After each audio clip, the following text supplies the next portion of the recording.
Warning, this show may contain some crude humor and mild swearing. Listener discretion is advised. The show was produced by Geek Happy Network, creators of the very best in audible oracle entertainment. In other words, podcasts. If you enjoy listening to Smörgåsbord, remember to subscribe to the show in Spotify or on your favorite podcast app. Remember to leave a review. We'd love to hear your thoughts.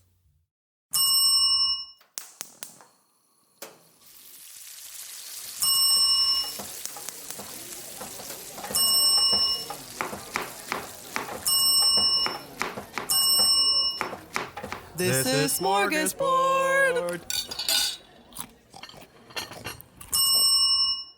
Welcome to Smörgåsbord, a show where we explore the rituals, myths, and all things strange about the world of food. Yummo. Sorry, I'm hungry. I'm Mick, and I'm Angel. over there is that.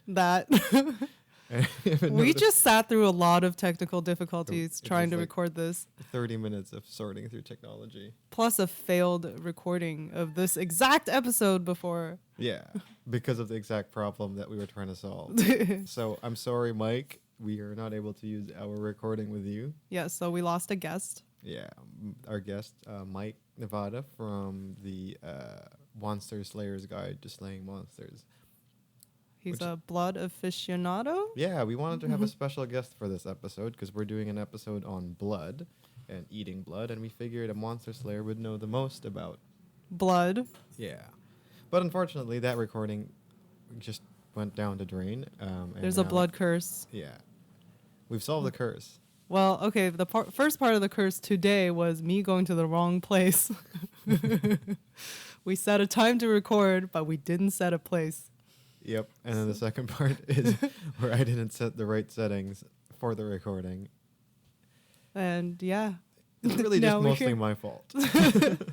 Yeah, blame everything on Mick. Yeah. Wasn't me. I'm perfect in every way. Yeah, sure. Anyway, today we're talking about blood and how humans have eaten various kinds of blood.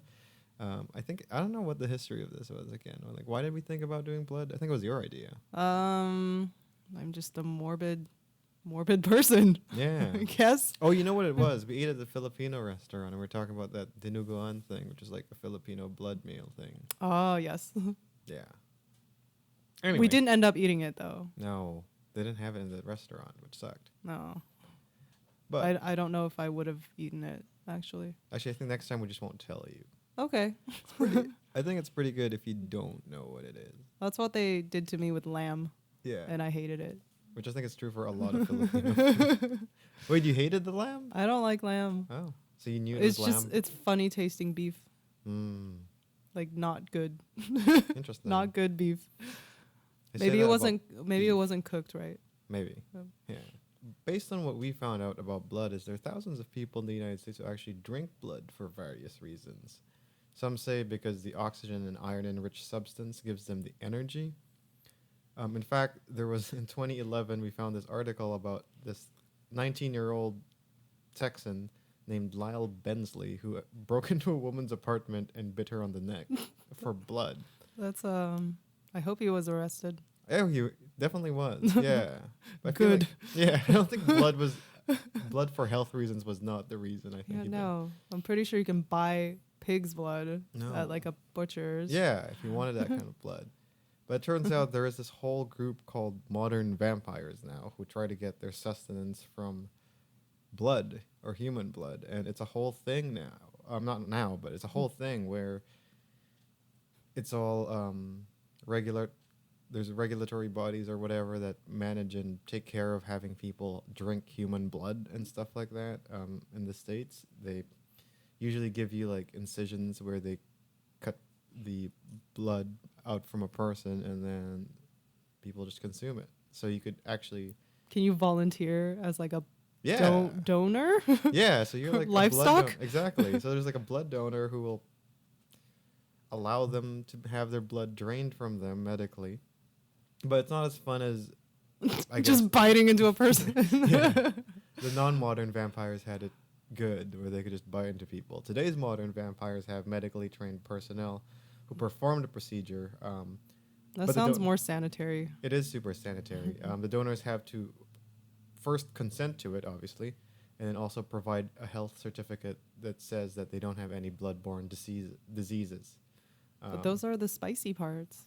Yeah, but I guess not anymore. I mean, if you're a vampire and you're immortal, yeah, what do you care if it's diseased?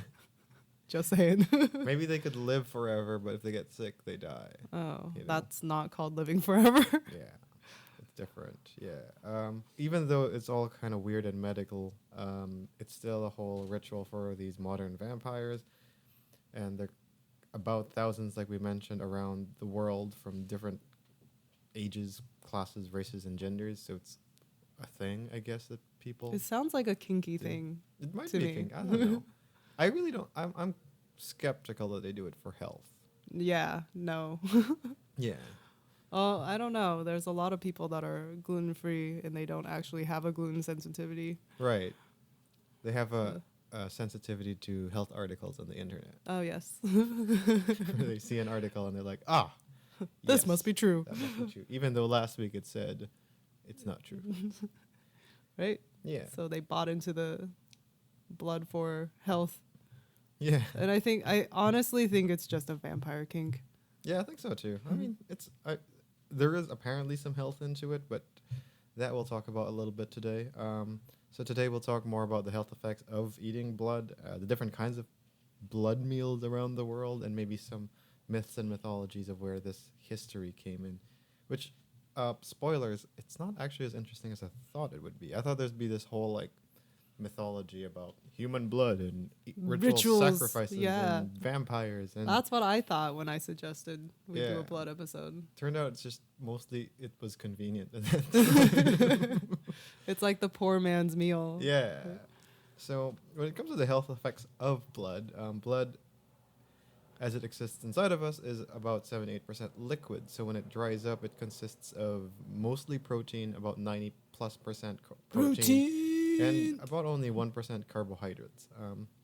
Oh, it's low carb. Yeah, and for those that drink blood for health, it really is shown that blood is terribly low in minerals and vitamins. So it's not really it's not your multivitamins. So it's not gonna replace your Centrum You don't C or have whatever. You don't have Flintstones vitamins No, running in your yeah. veins. You don't. Can't replace your Flintstones vitamins, so you could continue your childhood Dreams of. dreams of eating Flintstones as an adult. I mean, I don't. Do when that. I was a What? kid, I definitely ate more than one a day Yeah, because totally. they were yummy. Only when And I then was a kid. then I realized like you can get vitamin poisoning. Yeah, you could totally. When it comes to blood in very small amounts, it is if the blood is free from disease or pathogens or blah blah blah, it might not harm you. But beyond a few teaspoons of blood, when you drink it, it's actually quite toxic, and that's because blood, as most people might know, is mostly has iron in it, and that's why you get an irony taste when you taste blood, right? Blah. And the body has a difficulty excreting and taking care of iron. So when you have too much iron in your body, it's pretty hard for your body to take care of that. So for you vampire wannabes, go find someone who's anemic. Yeah, exactly. In fact, it's not only a human thing. Any animal really that consumes that much iron or drinks blood like that really just might be in risk of an iron overdose. Blood is obviously healthy for you because you have blood, but there's a difference between Having it and eating it. Yeah, having it and eating it. Like if you're getting a transfusion and getting more blood into your veins, it's very different than consuming blood, because when you put it straight to your veins, it goes straight to where it's used for. Versus if you drink or eat blood, it goes to your stomach. It doesn't really go to your veins. So it's not going to where it's supposed to go in that sense. So, we all know about blood transfusions and how that has helped the world. But obviously, if you need a blood transfusion and you don't have an injection, drinking the blood will not do the same thing. Right. That's what I always thought about vampires. I'm like, how Yeah. is drinking vampire blood gonna Yeah. turn you into a vampire? It should be a transfusion. Yeah. Well, it might some blood might flow over to the holes of your body, but not a lot. I don't know. Science. Yeah. We know how it works. Exactly. We're scientists. Right. Certified. Consuming more than a few drops can actually make you feel nauseous or result in vomiting. As we mentioned, while iron is necessary, it does cause toxicity in high doses. In fact, there's a term for it, and as a medical scientist that I am, I will try to pronounce this. It's called hemochromatosis or hemochromatosis. Hemo is blood-related Yeah. word. Well, it's HAE, so I was like, Okay. I don't know. Hemo? I guess I think it's hemo. Yeah. It's still hemo. According to it's still. Oh, it's not hemoglobin. So hemochromatosis can cause a variety of different problems in your body, including liver damage, fluid in your lungs, dehydration, low blood pressure, and nervous disorders. Which Ironically, low blood pressure. which all sound like what vampires look like. So, they look like what I look like when I played WoW for 7 years and Yeah. stayed in my basement so I guess if you want to look like a vampire, then do what vampires do. and play WoW. Yeah. Some say, in terms of, like, as we mentioned, clinical vampirism or consuming blood, some studies show that it could possibly cause schizophrenia and dissociative identity disorder. Hmm. Wow. Which Wait, that's pretty dire. it is pretty dire. But I mean, again, some study, I don't know how much of this is really true, or how much of it is causal versus correlational. I don't know. The obsession with drinking blood, though, is referred to as the Renfield syndrome, which is named after R.M. Renfield from Bram Stoker's Dracula. Dracula. He's an animal-eating inmate in a lunatic asylum who believes that blood is the source of life. Now, we did have, as we mentioned, Mike on the previous recording to talk more about this, but unfortunately he is hungover from his birthday, so so we can't really. That's a have good him to reason. that. Yeah, happy birthday, Mike. Happy birthday. Yeah, you can go check his show out at Geek Happy Network as well. They did a Dungeons and Dragons like Monster Slayer episode recently. It was pretty fun. Oh, I want to play. Yeah, it made me want to get into it. So now they play regularly. And we don't have time. Nope. We barely have time to re-record this episode. Although there is talks of like human blood that can treat conditions, but again, as we mentioned, usually it's not really the drinking part, but using transfusions that make it Work. That make it work exactly. So it has to go through an IV line straight into your veins and not drank. Yeah, you don't want to turn that blood into poop. You just want the blood to be blood. Exactly. Really only vampire bats have right mechanisms in their body to digest blood. We don't really have it, so... What about Count Chocula? I don't know. It might be different. I think it's like blood chocolate. He can only eat chocolate. Yeah. He'll die if you feed him anything else. Yeah.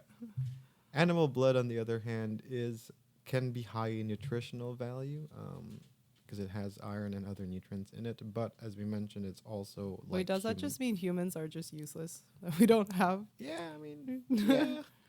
Oh, cool. I believe it. But it's similar to human blood. At the end of the day, it still can cause hemochromatosis.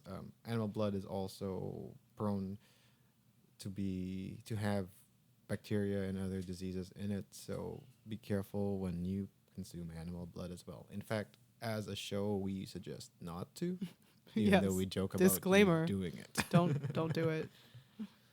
But onto the fun stuff. We found quite a bit of examples of different kinds of food that have blood in it from a very wide range of different countries, which is kind of cool. I think almost every country has their own version of blood food, which is cool. I can't say that I've had many of them. I think I had one Korean sausage thing before. Ooh. And I didn't like it. Yeah. I thought it to be like a very bland sausage. Right. Yeah, I feel like you need to mix blood with something else. Like, yeah, because in the Philippines, the Dinuguan thing it's blood and what else do they put in it? It's like vinegar and stuff. Yeah. Gotta spice it. Yeah, you gotta spice it up a little bit. It seems like I mean a big reason of why blood has become part of a food is it's because it's a big byproduct of killing an animal. When you kill an animal, there's blood, and you don't really want to just lay it out to waste. Why not eat the crime scene? Yeah, so it's common to have blood soups and blood stews, which use the blood as part of the broth. A lot of different countries do that. can also be used as a thickener in sauces, like a coq au vin in France.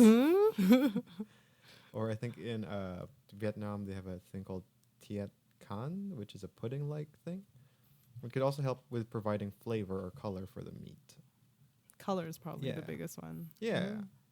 Blood is also used as a solid ingredient sometimes, so they let it congeal before using it and then cooking it to accelerate the process. So you could get like blood tofu, which is in a curry which you could use blood tofu, for example, that I think in China they have in a dish called Mao Shui Wang. Don't Yeah. look at me. So, I don't know about this dish. in Hungary, they can slaughter a pig in the morning and the blood is fried with onions and served for breakfast. Oh, does it solidify? Yeah, I guess so. Huh. It's like a scramble. Yeah, because when you fry blood, it'll like start dehydrating and all that effervescing. I thought it would just turn into like flaky crust Maybe. and not like a solid mass unless you put something else Yeah, I in don't it, know. like bread, breading. It might or, absorb. like, I don't know. Onions wouldn't absorb the blood, so I guess not. Yeah, it might just be flaky. flaky. And in Korea, blood curd is typically made of cattle blood and often used in soups and stews, such as a thing they call hangover soup. Ooh, Mike can use Mike? some of this right now. Can someone please send Mike a Korean hangover soup? His address is Yeah. somewhere No. in Vancouver. I don't even know where he lives. Yeah. As you mentioned, Angel, blood sausage is a very common thing. By cooking the animal blood until it's thick enough to congeal when it's cooled. Pig and cattle blood is usually the most common when used. That happens all around the world as well, and called in different ways, obviously. In the USSR or the ex-USSR countries, they produce sweet bars, nutrition bars that have cattle blood, known under the generic name of hematogen.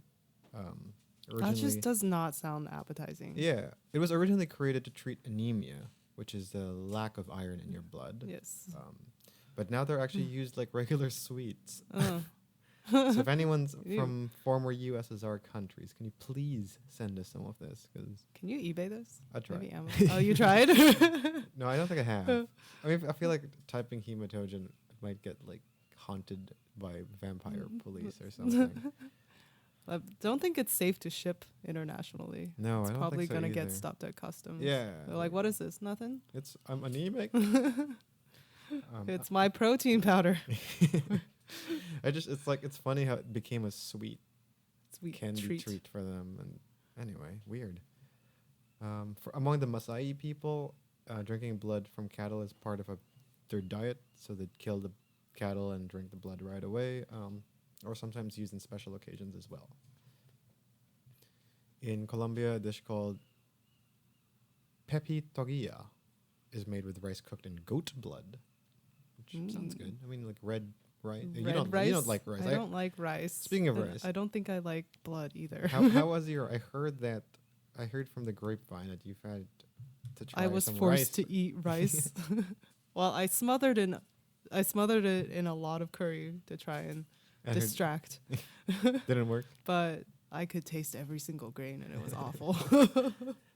It was basmati rice. It was basmati rice. They- Like they it smells gave you the good. grainiest of rice. to try. Yeah, and it was loosey goosey. I don't know. I can't describe the dislike I have for that texture Right. in my mouth. It's like little ants crawling in your mouth. Yes. And like, I don't know, something about grains Yeah. and starch Yeah. just tastes bad Yeah. to me. So you've But, heard like- it here for anyone who's of Asian descent. Angel is the first Asian who does not eat rice. Well, Daryl, the person who made me eat the rice, he gave me a nice new nickname, Basic White Bitch. So, Yeah. yes, I'm your resident Basic White Bitch. Speaking of basic white bitches, in Scotland, Great transition there. one of the most, I guess I'd say it's one of the most popularly known Scottish dishes, haggis. Haggis. Yeah. Is actually another dish that's made out of blood. Blood is usually put to the haggis to make it darker, but also to thicken the haggis a little bit. I've never actually had haggis. I don't Sounds know where we disgusting. can get it here. I don't think it's readily available. I don't think there's a lot of Scottish bars here. So yeah. There's a lot of Irish pubs Yeah. that are not actually really Irish. No. And then we have like British import stores, but I've not seen haggis there. No, I haven't either. In Italy, there's a thing called sanguinaccio. Sanguinaccio dolce. Okay, just pretend you're Mario. It's a me. Sanguinaccio dolce. Okay, that's just racist. Sanguinaccio dolce, which I guess sanguine is blood. Blood, And some dolce I think in is- Latin, yeah. Dolce is milk, I think. So they have a pudding that's called that. It's made of pig blood, chocolate, sugar, pine nuts, raisins, and milk. Okay, that sounds good. Except I the would eat raisins that. part. I hate like raisins. the pudding. Yeah. We Maybe I'll have that. I'll have that without the raisins. I think. No. you have a raisin aversion. Yeah. Yeah. What about grapes? I love grapes. Just not raisins. I used to try to fit as many grapes in my mouth as possible. I hit 63 ones. What kind of grapes are you? Are Just we talking regular about? grapes. 63. Yeah. How's that possible? My cheeks expand like a chipmunk. Duh. Wait, can we do a video episode of Mick Sure. shoving grapes into his mouth? I feel like we owe all three of our listeners a ton of video episodes. Yeah, now. Phil, this is for you. Yeah, Phil. If you're missing your grapes in your crafty table, it's not me. It's in Mick's face. Anyway, yeah, then we figured we'd try to go a little bit deeper with some other specific blood dishes. One of it, what I found most interesting was blood popsicles. It's a blood popsicles, in large part from Taiwanese cuisine. Since Taiwanese cuisine is known for its street food culture, I've never been to Taiwan, but I heard the carts and stalls of like different food all around is a big thing in Taiwan, which allows for a lot of things that you eat by hand and while walking rather than sitting down. So one of it that came out is this pig's blood cake, which is My dad's favorite when I was a kid. really. Yes. Oh. So have you tried it? I have not tried it because every time I've seen it, it just didn't look like anything I want to eat. So it doesn't look appetizing. It doesn't look appetizing to me. Right. But maybe like if you actually like it, Yeah. it might stir your appetite. Right. But there used to be, when I used to live there are street vendors with the little carts, and they would just push it around like a park or whatever. Right. And they would sell you blood pops. It's like rectangular. It comes out on a stick. And it comes out of like this pit, which I've never really looked into it. Right. But it just looks like it's a tub of blood, and then they just pull this thing out, and and you Ooh. eat it. Interesting. It's not a freezer; it's warm. Right. Is it like, so it comes out like sticky and wet? Yeah, Oh. from my memory, So sticky and wet and I'm blood old, cake. so I don't know how accurate this memory is, but I do remember Right. my dad buying blood cakes from vendors, and it comes out on a stick. And it looks dank, and it looks like nothing I want to touch. Yeah. Huh. Yeah, so apparently it is a long-standing tradition in Taiwan, dish in Taiwan, made out of pork blood, sticky rice, and soy broth. Usually it's either fried or steamed and can be coated in peanut flour. I've never seen it with peanut. Maybe Fujian. Fujian.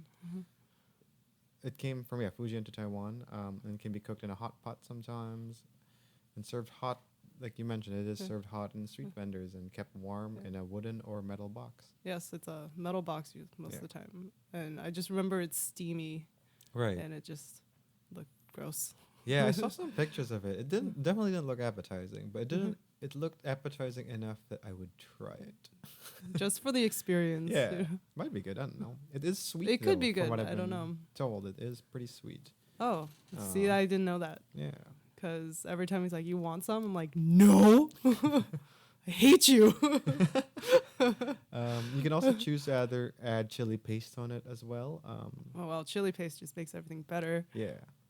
Funnily enough, apparently some say it can carry health benefits that protect people against effects of smog in Taiwan. So I guess that's the pull to it. Be like, hey, try this That sounds like a folklore to me. blood cake. It'll cure you. It will from filter out smog the cough. smog particles. Yeah. It is pretty smoggy there, from what I remember. So they suggest maybe not taking more than 2 portions a week, but I'm assuming if your dad loves this, he'll eat it every day. Oh, he was like, every time we went out, Right. every time he saw a vendor, he would like chase it down. Huh. And he would buy 2 at a time. So, Oh, geez. you know. Okay, yeah, there you go. You have a weekly Blood quota dose. in a day. The pork soy broth that comes with it is usually sweet with an umami flavor. Then you roll in the peanut flour with some cilantro or hot sauce. That might be in some areas of Taiwan, while in your area it'd be different. Maybe, I don't know. Yeah, I never saw the peanut. Maybe he didn't like the peanut. I don't know. Yeah, maybe not. It's known to be meaty, nutty with herbal flavors. See, that sounds good until you realize what it looks like. It's blood. Yuck. In the Huaxi night market in Taipei, they also sell shots of snake blood, speaking of blood, including cobra blood. I once tried snake wine from Cambodia, I think it was. Is it like pickled snake? Like, do they just There was just put a bit of snake in a jar? and then fermented on something. It tasted like mud, or what you'd imagine snake skin to taste like when it sheds it. I don't know what I imagine it to taste like. I actually don't think about that. Yeah, I wish I could tell you how it felt like, but I honestly don't remember. Was there what a texture? happened. No, it was just taking a shot. Yeah, Okay. It was this little jar with a snake inside, a cobra inside, and we tried it. And well, my cousin and I were like 2 bottles of Jack Daniels in when we had this. So everything tastes spicy that at just this knocked point. us out. And in the morning, we just woke up and be like, "Why do I taste like frog?" Like, that's right. There's a snake. We drank snake juice. Moving on to another dish from the Philippines this time, as we mentioned, called Dinuguan, which translates to English as dugo is blood. So usually to say dinuguan, if you turn it into a vowel, if you turn blood into a vowel, dinuguan is what the word comes out to, and it means to be stewed with blood or to be bled on, really, like is how it would kind of translate to. This dish is made of pig's blood seasoned usually with chili and traditionally eaten with steamed rice. So this one is a little bit like vinegary. If anyone has tried adobo, it would be like blood with adobo, I guess is what I would love try adobo. to remember it tasting Yum like. yum. Yeah, because they usually stir fry it in blood, then you put the meat in, then with vinegar, and then you add some chili in it. So a lot of blood-based things seem to go with rice or something that would soak it up. Yeah, because it's nice and saucy, so you want to have it absorbed and all that. There's also some places in the Philippines that would have crispy dinuguan, so it would be not as soupy, because most dinuguans are usually pretty stewy or soupy. And it can also be known as dinagdagan. Anyway, which is, I guess, a variant of dinuguan, which is a little bit more thicker. I'd be down with the crispy. I would try it if it's crispy. Yeah. I've actually never tried it. You could also, with the dinagdagan, the sauce itself is actually really nice and vinegary, so it usually goes well with chicharron, which is deep fried pork rinds. Or you could also have it with puto, which is a Filipino rice dessert kind of. Can you put blood in your cake. halo halo? I wouldn't recommend it, but do you. Like maybe that instead of the red beans, which Yeah. I'm not a fan of. It's said that as everything that seems strange, the natural history of using dinuguan came from just Filipinos not wanting to waste food. I think that's for every person back then. Yeah, food. It's also Meat is hard to come by. Animal products. Exactly. It's expensive. Yeah. And back during the colonial periods of the Spanish rule, They ate boots. They ate twigs. Yeah. Why not eat blood? Exactly. So yeah, back then the Spanish colonial time, it has been said that they probably made this dish because they didn't have meat cuts available to them, and the Spaniards wouldn't eat the blood, so they might as well eat the blood. Dirty Hooray! Spanish. Another colonial story. Taking all the good bits. Exactly. It's also a big part of another reason why possibly how dinuguan came to be is when you roast the pig for a feast, you usually have to collect the blood out before cooking the pig, so then that blood eventually became a meal. So what happens if you roast the pig without taking the blood out? I guess, I don't know actually. I think it like coats the inside of the pig and makes it darker colored or something. Huh. It's like when you have chicken that starts bleeding out, and then your chicken has like black spots on the meat. Oh, is that what it is? So it's I usually mean, I because don't the know. blood starts seeping out, or it's been out for a while. Blood soup, as Dinuguan usually kind of is. It's more of a stew than a soup, but apparently in ancient Greece there were also blood soups. So Spartans would have melas zomos, or black soup, which is boiled pig's blood, pork, and vinegar, which sounds very similar. Very similar, yeah. Yeah. A frittata in Spanish from Spain Blood frittata. has something similar as well. In Guam, a frittata is a blood stew. More of a blood stew than a fried dish. It's made of chopped up internal organs of pigs or cattle or deer, cooked in fat with blood, onions, vinegar, and spices. So again, very similar. I thought you said frittata as in like the quiche-less No. like omelet thing. This one's The big frittata. frittata. Yeah, so da versus ta. Da ta. Blood frittata would be Yeah. interesting. You have Um, it's like red velvet Yeah. frittata. Ooh, yeah. Speaking of things, they're moving on to other things is blood pancakes or blood platar. Oh yes, this is the one I want to try. Yeah, Mhm. so this is encountered in Galatia, Scandinavia, or the Baltic. And in Swedish, it's called blood platar. It has the 2 I dots in the A. So how do I pronounce that? Blood. That's the sound. So blood platar. Yeah. Oh, I can speak of Swedish. Oh yes. In Finnish, Oh, it's yeah. called veriohukainen. In Estonian, it's pankugid. Sure. Sure. I saw the We'll go with that. panku, so I guess that's the pancake part. Pancake. Yeah. This one uses pig's blood as well. It's whipped up to give it a thick consistency, then mixed in with flour, molasses, onion, and other spices. So it sounds like it's sweet and spicy at the same time. Unless we're talking about white spices, so it's just Mayonnaise? mayonnaise and pepper and salt. I hope not.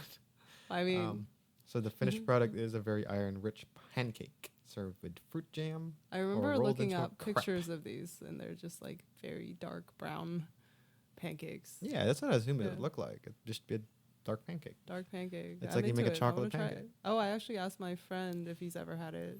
Yeah. Swedish friend. He's like, that's disgusting. Why would I eat that? So there's that from a Well, Swedish person. Apparently, it's a Swedish thing. It's also usually mixed with lingonberry jam. Delicious. Mm-hmm. Buy it at IKEA. Also build some shelves. Organize. Been watching a lot of hoarders, so that's where that's coming from. So Yeah. yes, I would have some blood pancake while I'm building a shelf. And organizing life. Yep. Kaboom. It's similar to black pudding, but thinner and crispier is kind of how you think about it. Blood platar is fried, can also be fried in a frying pan, or just fried, period. And can also be served with pork or reindeer meat. So it's a mixture of, you could have it sweet, you could have Or it savory. So I mean, versatile. Yeah, the pancake itself sounds it's both sweet and savory, so I guess that's why it works. It's kind of both like ways. a crepe, but Yeah. with blood. Yeah, some say you could actually roll it out like a crepe. So, blood platar or plutar. Ta-ta-ta-ta-ta-ta-ta-ta-ta. It's a Christmas dish now. Yes. And moving on. Wait, okay. Oh, So yeah. if I want to buy some blood to make some blood pancakes, That's a good question. where do you suppose I can get like a? I don't even know how much blood you need. Probably like a a butcher. gallon. Yeah, you just go to a butcher and be like, "Hey, You got some get blood. some blood." There Foodie is- World? Foodie World has. Oh yeah, blood. Foodie World sells blood. Some like Oh. most Asian places will sell blood because it's a pretty common dish in a lot of Asian cuisines. All right. Yeah. I guess the next challenge is making some blood pancakes. Yeah. Thank you, Who's Colin and in? Nia. Who's in? Who wants some blood pancakes that I make? Colin's not a fan apparently. No, I don't think anyone. When Yeah. I'm like, anybody in? Everybody looked away. Maybe we could make it a ritualistic festival or some sort, like in Nepal. Halloween's coming up. Yeah, see that transition? You are all about the Uh, transitions today. In the highlands of Nepal, apparently there are Nepalese monks who drink blood from the veins of yaks before releasing them alive. So they don't kill the yaks. They kind of just, Bleed them a little bit. yeah, let it So bleed. they're a and little they bit drink- lightheaded Yeah. and they wander away and fall down a cliff. Yeah. Yeah. That just sounds mean, Um, dude. Speaking of that, traditionally these monks don't eat meat. Oh, because they right. don't believe in killing animals. But if an animal just so happened to die because you drained the blood from them, then it's fair game. Oh. So if I was a Nepalese monk and I really wanted meat, I'd be like, whoopsie. Oops. I I accidentally cut shivved the this seed. fucker right here. This yak's been cut a little too much. It's like, I don't know what happened. I was just holding out my Yeah. knife and he ran right into it. Yeah, I think he wanted to die, I guess. I don't know. I don't Oh. know. It wasn't me. Okay, so if you like cut a chunk out of an animal while it's still alive and it survives, then it's cool. No, well, if it survives, you can't eat it. But if it just happens to die by accident, Okay. like when you drain too much blood and it decides to get woozy and falls off a cliff and die, You're at the bottom ready to catch it then you could eat it with your salt and Yeah. pepper shaker. Yeah. So I don't know much about this festival, but from what I've seen is they cut the little bit of the neck vein of the yak to just drain a little bit of blood from it, and then they drink it while it's still hot. Then they let the animals go on its own own thing. So they usually have a way to cut it so they don't kill the animal. So yeah, traditionally, like we said, they have to drink it raw while hot. But in some regions of Nepal, gyuma is a blood sausage. It's a popularly commonly eaten dish. Is it also yak blood? Yes, it's made out of yak's blood and meat. It could also include some buckwheat and other spices. It could be prepared with some lentils as well, or used in stir-fried dishes. The people of Nawari also have a dish called hee, Hee, which means just blood. It's prepared by steaming the blood with some spices, so it sounds like it's just a soup of sorts. Soup stew. Like we mentioned, there's a blood festival in Nepal to honor the god Himai, which they drink the blood from slaughtered animals. The tradition dates back to a priest about 250 years ago in a dream that spilled blood would encourage god Himai, the goddess of Hindu power, to free him from prison. That festival is a sacrificial ceremony held every 5 years, apparently, in the Bara district, which is a few hundred miles away, or 100 miles south of Kathmandu, the capital of Nepal. It's estimated that there's tons of animals, like 50,000 animals sacrificed during the festival, That's a lot. which they believe is, like we said, will help end evil and bring prosperity. The whole Maybe in thing Nepal. Sounds pretty evil to me. Yeah, so there's been like a big controversy about it where, PETA and some other people who have no purpose of being involved in that culture have tried to stop this. So I think they've tried to work out ways to not sacrifice that many animals, but of course while trying to be respectful of that culture as well. Right. So Is what I'd like to what kind believe. of animals are we talking about? It's different kinds. I guess whatever they can get, from chickens to like goats to whatever. Oh, okay. From what I've read. Because that's I'm a not sure. lot. I'm pretty Like- sure it's not 50,000 yaks. Okay. Yeah, because that's like all the yaks. Yeah. Yeah, so that's kind of a little bit about food and ritual, or food and stuff about blood. There are also some myths and mythologies of blood being used as food. As we talked about in the Transmorg Transmorgåsbord. We're in a The Christmas trans- mood. It's oh, no, only it's- September. Why do we keep saying Transmorg? Isn't it like trans.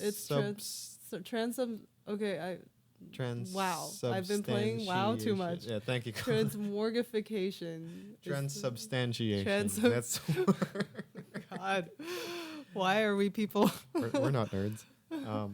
As we mentioned in the transubstantiation episode, the Catholic Church and some other variations of the Christian religion believe that the sacrament of the Eucharist, and that sacrament involves the belief that Blood wine. blood wine. So Blood the wine. real body and blood that bread and wine Is the body turn and blood. into the real body and blood of Jesus. If you listen to our episode, they kind of do a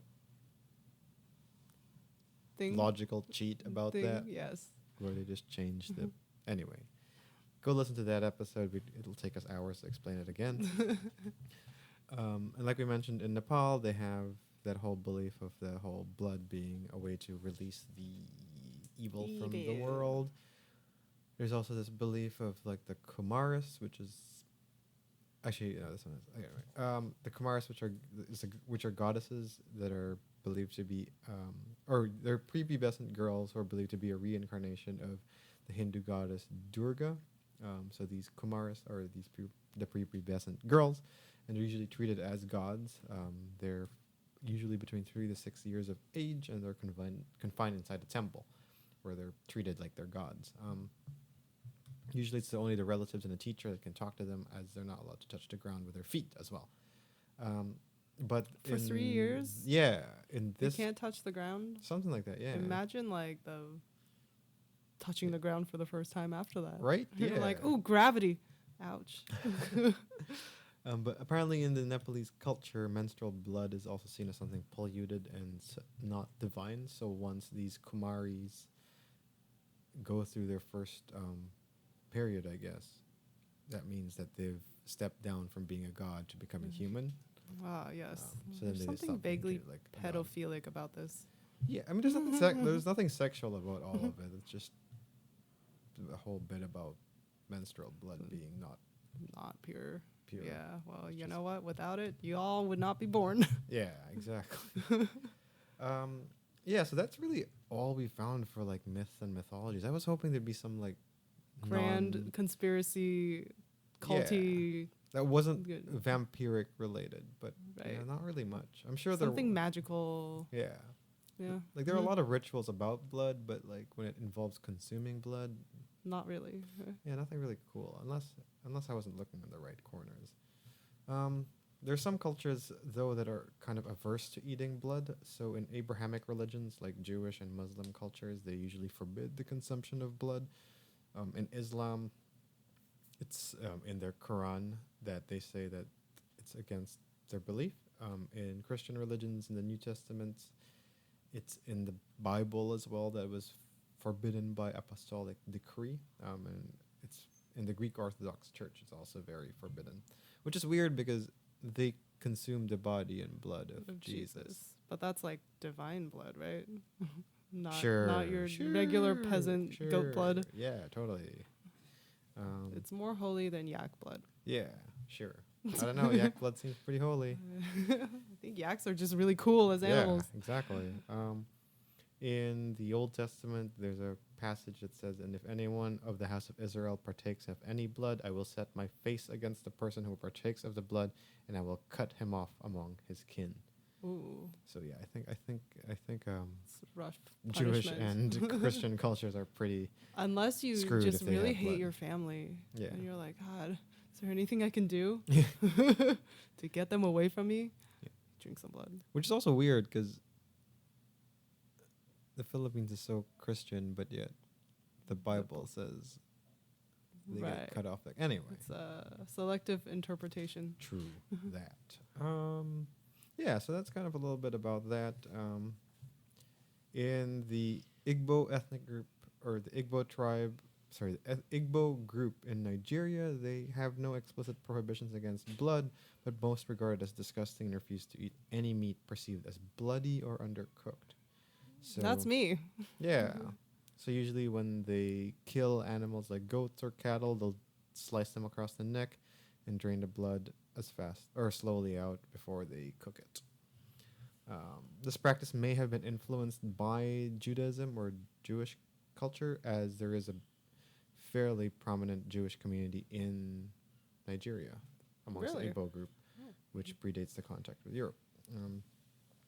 Taboos may also be related, again, as we mentioned, because health-wise it's, not really good for you to have this much blood, so having blood seen as poisonous because of that may also create this taboo against consuming blood. Of course, there's taboo lovers that are like, ooh, you don't want me to have this? Watch me. Yeah, And they drink an entire cow and then they just die. Exactly. As we mentioned, we wanted Mike to come and talk to us a little bit in their segment of their podcast, The Monster Slayer's Guide. They have a bit about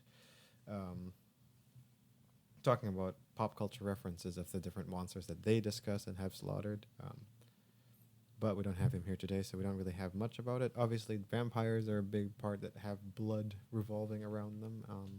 And I can't believe think of anything else. yeah, but go check out their podcast. They do have an episode about vampires, including 80s vampires from 80s films. Oh, nice. Yeah. I think the biggest question, though, as we talked about when it comes to us and food, is it actually good? Is blood a good tasting piece of food? When it comes to cooking, blood is usually used, as we mentioned, as a thickening agent to help make thicker sauces and all that for the food. It also makes a good replacement for eggs when cooking, as used as a binding agent, because as we mentioned, you could whip up blood to make it thick and then foam it up a little bit, which is really good for things like pancakes. Oh, yeah. It's got such a weird consistency and quality. Yeah. That I don't think anything else can really imitate it. No. If you like that sticky, solid, but not quite solid, Yeah. very metallic Yeah. taste. Sticky metal. Sticky metal. Name of our punk band. Pig's blood is typically typically known to be sweeter and lighter compared to beef that can be known more as gamey and gelatinous. While chicken blood is, salmonella. Blood that gives Tastes like bacteria. Exactly. Yeah. Maybe that's the one drawback of chicken. Right. The holy chicken. You should not eat any part of a chicken Yeah. unless it's deep fried. Blood is, like we mentioned, pardon us for the planes, we record right by the airport today, so anyway. We set that up Yeah. purposely, on Exactly. purpose. Blood gives you that richness that you could get without being too heavy. I think by richness he means the metallic flavor, and it could possibly be healthier than butter, but I mean that's very relative, because it also is it's full of made iron. of completely different things. Yeah. So Like too much butter keep will give you a clog heart your- attack, yeah. and too much blood will just make you hemio whatever. Chromatosis. Yes. Yeah. The best quality blood is a deep, almost black color, because usually bright red blood usually means it's been oxidized already. And as we mentioned before, raw blood on its own doesn't usually taste good, but it is really used in combination with a bunch of different things. Yes, whenever you mention stuff with like spices and Yeah. I'm like, that sounds all right. Yeah, right? Just by itself? Not really. In the Nordic Food Lab, they've apparently started experimenting with pig's blood macaroons with blue cheese in the middle. Oh. You could also use blood for meringue, so you could have meringue without eggs by using blood. In terms of flavor, most people are more used to the taste of blood than you may think. So if you've never tried blood, trying blood might remind you of certain things already. You constantly bite your tongue and bleed. Yeah, exactly. And you talk like that. Yeah. Stuff of that.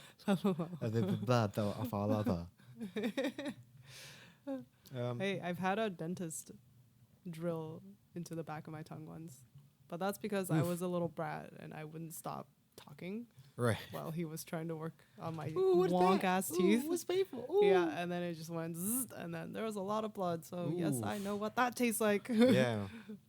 I once cut my tongue in half because I what? fell down in basketball and I landed my chin on somebody's knee Oh, and it split my tongue in half. Yikes. Wait, do you have a snake tongue? I don't. But you could see there like cuts in my tongue. It's from that. Yikes. So yeah, I tasted blood for a whole 2 weeks. That was great. Never again. Yeah. But I mean, at the end of the day, like everything in food, it's all You about should have perception. put some spices into your mouth and just true. swished it around. Just like pour vinegar in my mouth, put like a pepper in it. One whole peppercorn. Yep. That's it. And maybe some mayo, make it extra spicy. Oh yes, so spicy. Yeah. Yeah, but when it comes to flavor, again, it's all relative. If you like blood, then you like blood. If you don't, then try it out a few times, and if you still don't like it by then you know. It's not your jams. Yeah. Lingonberry, though. Oh yeah. That's your jams. That is my jams. Anyway, that's all we have for blood. What are we eating this week? What am I eating today? I've had so much sushi this week.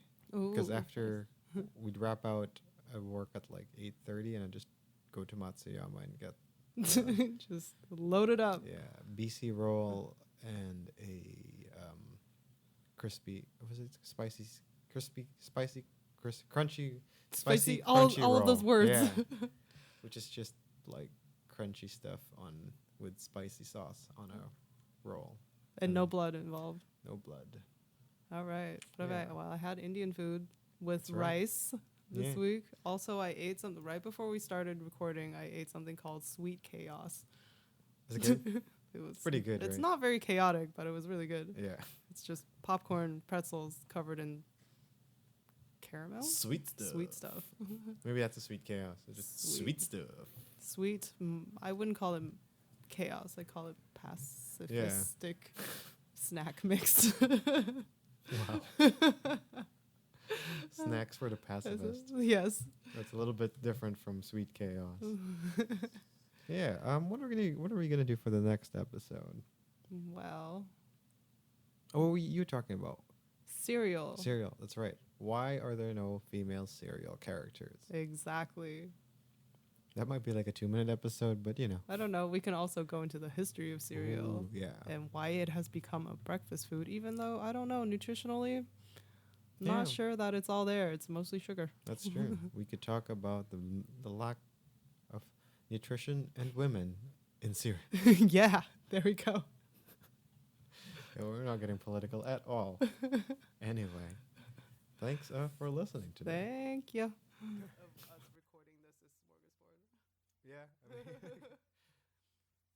Is it on 3 or 2, 3. This is Smörgåsbord. okay after 3? Yes. Okay. This is Smörgåsbord. Hey, that was right? pretty good. Did I say it right? Yeah, that's it. That's pretty right. We can keep that. Have a food-related ritual, myth, or something strange you want us to explore? Send us a message through Facebook at Geek Happy Network. We'd love to hear from our fellow foodie listeners. And while you're there, remember to subscribe or follow us too. This show was created by Angel Lynn and Mick Narciso, hosted by Angel Lynn and Mick Narciso, editing by Mick, and logo by Angel. Thanks for listening. For more GHN shows like the Monster Slayer's Guide to Slaying Monsters, come give us a listen at geekhappynetwork.com or look for us on your favorite podcast app.